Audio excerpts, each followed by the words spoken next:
মিশর, প্রাচীন সভ্যতা আর রহস্যময় ফেরাউনদের দেশ, চমকে দিয়েছে আবারও। সম্প্রতি দেশটির বিখ্যাত ভ্যালি অফ দ্য কিংসে আরও একটি ফেরাউনের সমাধি আবিষ্কার করা হয়েছে। এই আবিষ্কার মিশরীয় প্রত্নতত্ত্বের ইতিহাসে একটি নতুন চমৎকার হিসেবে যোগ হতে যাচ্ছে, যা ফেরাউনদের জীবন, শাসনকাল এবং বিশ্বাস সম্পর্কে আরও নতুন তথ্য উন্মোচন করতে পারে। 100 বছরের বেশি সময় পর মিশরের লুক্সোরে এক ফেরাউন বা ফারাওয়ের রাজকীয় সমাধি আবিষ্কৃত হয়েছে। ব্রিটেন ও মিশরের যৌথ উদ্যোগে আবিষ্কৃত সমাধিটি ফেরাউন দ্বিতীয় থুতমোসের। এ তথ্য জানিয়েছে মিশরের পর্যটন ও পুরাকীর্তি মন্ত্রণালয়।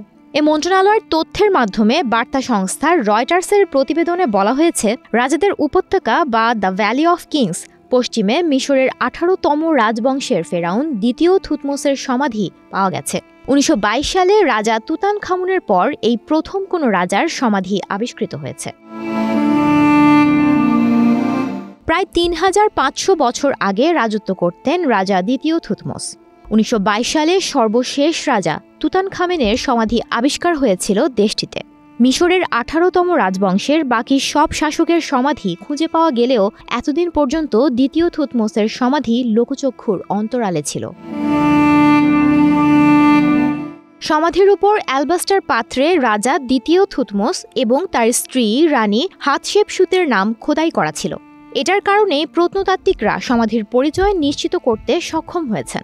মিশরের রাজবংশে শাসন ক্ষমতা পাওয়া স্বল্প সংখ্যক নারীর মধ্যে একজন ছিলেন এই রানী হাতশেপসুত। সমাধির ভেতর রাজকীয় অন্ত্যেষ্টিক্রিয়া সামগ্রীর কিছু অংশ, নীললিপি, হলুদ তারা এবং ধর্মীয় লেখাযুক্ত মর্টারের টুকরাও উদ্ধার করা হয়েছে বলে মন্ত্রণালয় জানিয়েছে। সংশ্লিষ্টরা জানায়, রাজা দ্বিতীয় থুতমোসের মৃত্যুর কিছুদিন পরই ব্যাপক বন্যার কারণে সমাধিটি অনেকটাই ক্ষতিগ্রস্ত হয়েছে। মন্ত্রণালয়ের বিবৃতিতে বলা হয়েছে, সমাধির বেশিরভাগ দ্রব্য স্থানান্তরিত হয়েছে বলে তাদের বিশ্লেষণে পাওয়া গেছে। সেগুলোর উদ্ধারের প্রচেষ্টা চলছে।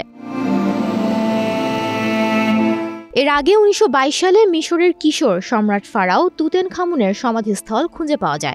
এরপর দশকের পর দশক ধরে মমিটি নিয়ে বিস্তর গবেষণা হয়। এক্স-রে রিপোর্টে তুতেনখামেনের মাথার পেছনের দিকে আঘাত ও রক্ত জমাট বাঁধার চিহ্ন পাওয়া যায়। এ থেকে ধারণা করা হয় তাকে হত্যা করা হয়েছিল। কিন্তু পরবর্তী সময় তার ডিএনএ পরীক্ষার ফল থেকে জানা যায়, মস্তিষ্কে ম্যালেরিয়ার জীবাণুর সংক্রমণেই তার মৃত্যু হয়।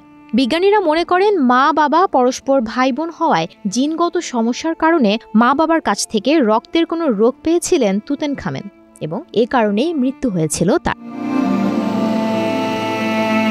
সুমনা মুস্তাফা, প্রবাস খবর।